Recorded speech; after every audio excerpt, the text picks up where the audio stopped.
আমার বিয়ের সময় আমার শ্বশুরবাড়ির থেকে একটাই শর্ত ছিল, আমি উচ্চশিক্ষিত হওয়ার পরও বিয়ের পর চাকরি বাকরি করতে পারবো না। প্রথমত এই ধরনের কথা শুনে আমি তো এই সম্বন্ধটাকে পুরোপুরি না করে দিয়েছিলাম, কিন্তু ওই যে আমার বাবা মা মধ্যবিত্ত, তাই এত ভালো সম্বন্ধ পাওয়ার পর সেটাকে আর হাতছাড়া করতে চাইনি। ছেলের গার্মেন্টসের ব্যবসা, বনেদি পরিবার, বেশ উচ্চবিত্ত বংশ।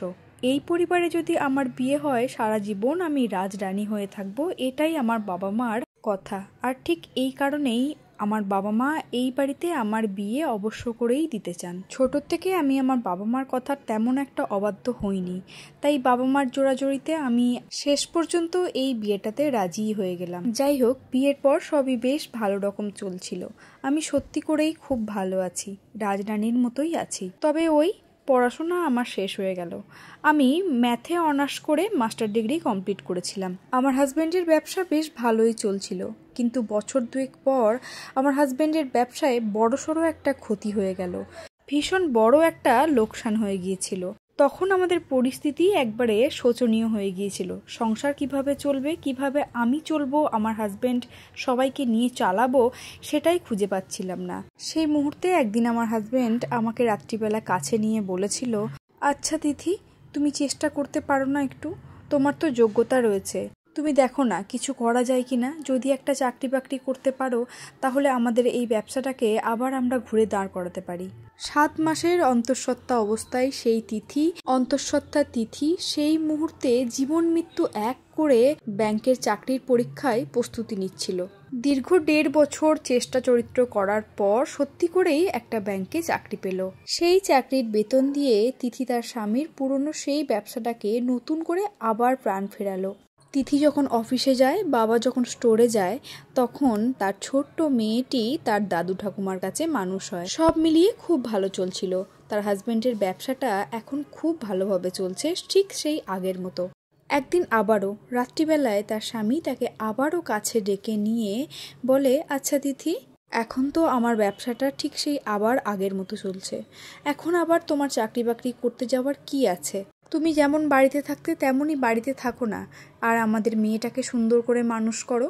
তখন তিথি তার গা ঝাড়া দিয়ে তার স্বামীকে সরিয়ে বলেছিল, আমি তোমার হাতের পুতুল নই, যখন যেরকম চাইবে সেরকমভাবে আমি তোমার ইশারায় নাচবো।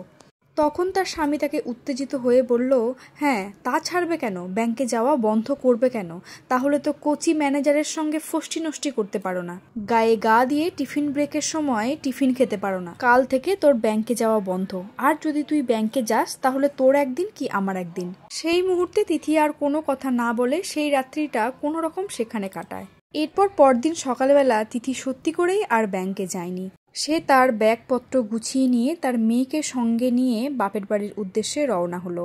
যাবার সময় শাশুড়িমা তাকে আটকে ছিল আর এটা বলেছিল, আচ্ছা বৌমা, এখন তোমার খুব কথা হয়েছে না? চাকরি বাকরি করছো বলে তোমার এখন দেখছি জেদ অহংকার সবকিছু বেড়ে গেছে। তিথি কোনো কথা না বলে সেই মুহূর্তে সেখান থেকে বেরিয়ে চলে এসেছিল। এসেই বাবার বাড়িতে উঠে বাবা মাকে একটা কথাই জানিয়ে দিয়েছিল, মা, আমি তোমাদের একমাত্র সন্তান, আমি এখানে আমার অধিকারে আছি, তবে আমাকে কিছুদিন সময় দাও, আমি এখান থেকেও আমার মেয়েকে চলে যাব। আর যেহেতু আমি তোমাদের একমাত্র সন্তান, তাই তোমাদেরকে দেখার দায়িত্ব সম্পূর্ণ আমার। তোমরা যদি চাও আমার সঙ্গে থাকতে তাহলে আমার কাছে আসতে পারো। মানিয়ে নে, একটু দেখ, সময়ের অপেক্ষা কর, এইসব বলে যে কোনো কিছু কাজ হবে না সেটা তার মা বাবা খুব ভালো করেই বুঝেছিল, তাই সেদিন আর নতুন করে কোনো কথা বাড়ায়নি। এখন তিথি নতুন করে একটা ফ্ল্যাট কিনে সেখানে থাকে তার মেয়েকে নিয়ে, সঙ্গে তার মা বাবাও থাকে।